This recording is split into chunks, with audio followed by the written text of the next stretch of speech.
नमस्कार विद्यार्थी मित्रों, हूँ निकिता पटेल फ्रॉम अश्वमेघ विद्यालय। हम हिंदी के अंदर रिवीजन कर रहे हैं, जिसके अंदर पहले वीडियो में हमने देख लिया कि सेक्शन ए, बी और सी किस प्रकार आपको लिखना है। आज हम चर्चा करेंगे सेक्शन डी के बारे में,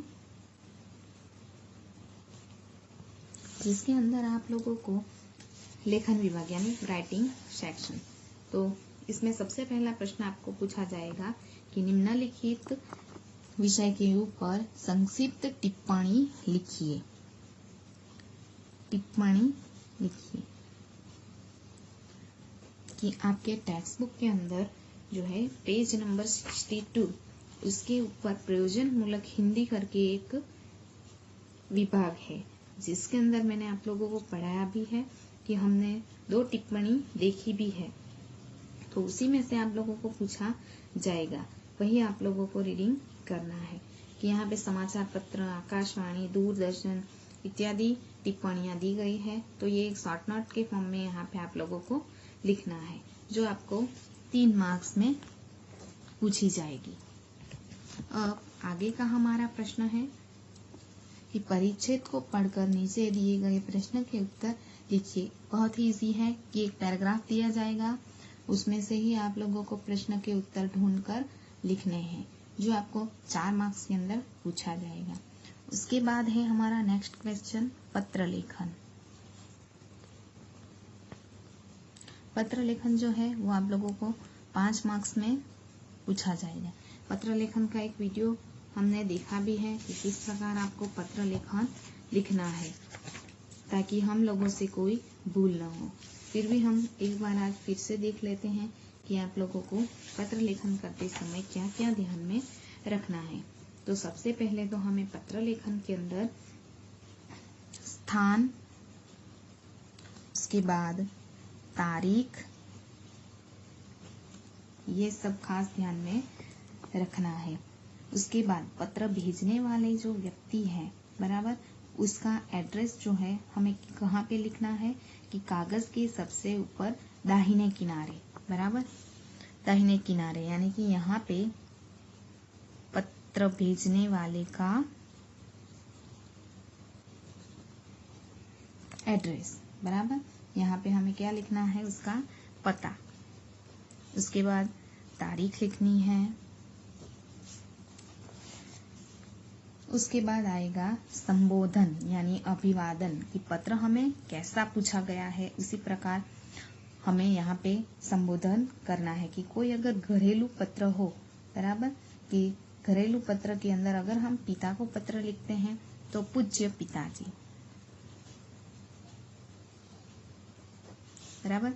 उसके बाद छोटे भाई को अगर लिख रहे हैं तो प्रिय भाई, बहन, जो भी हो वो, बराबर। ये हुआ घरेलू पत्र।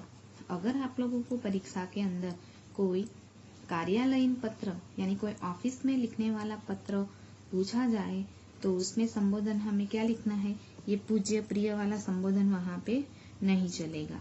तो उसमें क्या लिखना है, अगर पूछा जाए तो सेवा में, बराबर है। इस प्रकार हमें पत्र की शुरुआत करनी है। उसके बाद अगर कोई व्यावसायिक पत्र लिखना है तो उसी में भी हमें संबोधन में यही लिखना है, सेवा में, बराबर है। कि घरेलू पत्र के अंदर ही हम ये सब लिख सकते हैं। उसके बाद आपको जो भी विषय है वो विषय की शुरुआत आप लोगों को कर देनी है। और उसके बाद अंत में हमें क्या, समाप्ति में, कि अगर अंत में पत्र लिखने वाले का रिश्ता और हस्ताक्षर दाईं और सबसे नीचे लिखा जाता है। कि कहाँ पे लिखा जाता है, हमारा पत्र हमने पूरा लिख लिया, घरेलू पत्र है या कोई भी पत्र हमने पूरा लिख लिया, तो अंत में हमें समाप्ति में, कि अगर आप घरेलू पत्र लिख रहे हैं तो अगर आपने पिताजी को लिखा है तो अंत में आपको क्या लिखना है कि आपका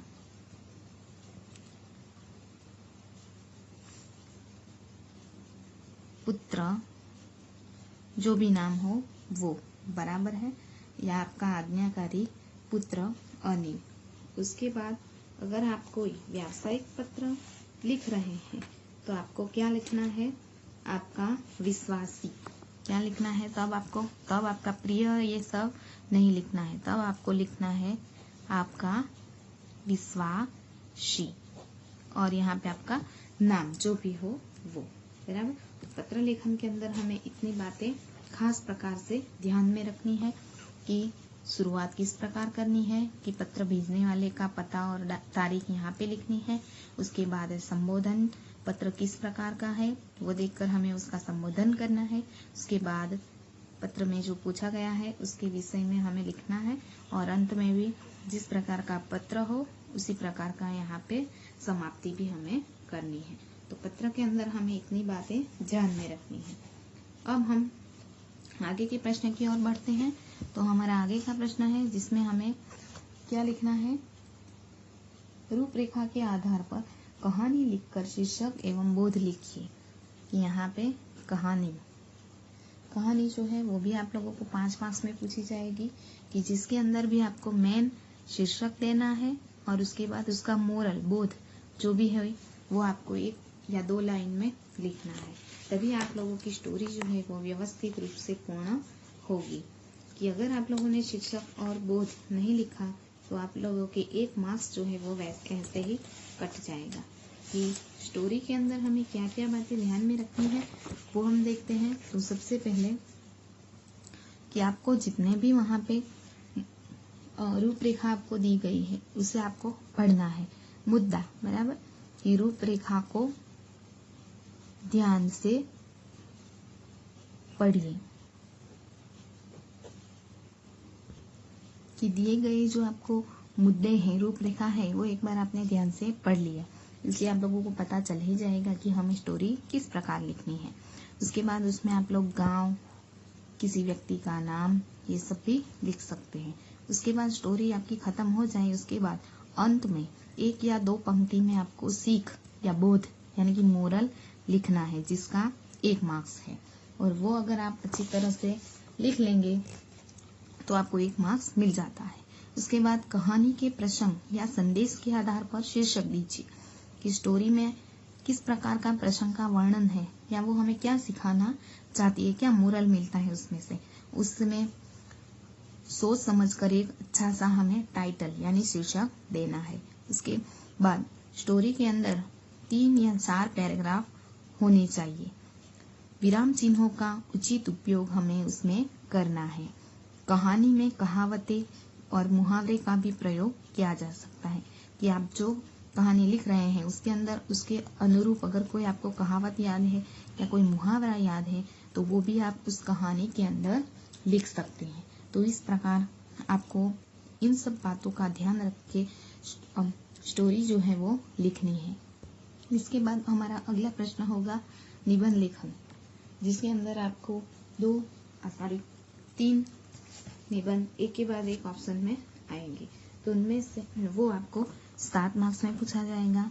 तो सबसे पहले आपको निबंध लेखन में क्या ध्यान रखना है, तो आपको जो विषय दिए हैं उन विषयों में से कोई भी एक विषय को आपको चुन लेना है, यानी कि जो आपको अच्छा आता हो उस विषय को ही आपको चुनना है। इसके बाद निबंध लिखने की शुरुआत आप किसी भी कहावत से कर सकते हैं, कोई कविता की पंक्ति से भी कर सकते हैं, लेकिन वो कहावत और काव्य की पंक्ति जो है वो विषय से रिलेटेड होनी चाहिए। उसके बाद निबंध का अंत आकर्षक, स्पष्ट, संक्षिप्त होना चाहिए। उसके बाद वर्तनी यानी कि जोड़नी, खास करके जोड़नी का हमें ख्याल रखना है।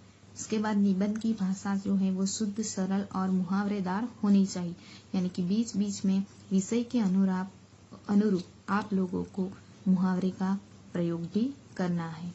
उसके बाद 4 या 5 पैराग्राफ में आप अपना निबंध जो है वो लिख सकते हैं। इस प्रकार हमें सेक्शन A, B, C और D के अंदर इतनी बातों का ख्याल करके हमें पूरा पेपर जो है वो कंप्लीट करना है। Thank you.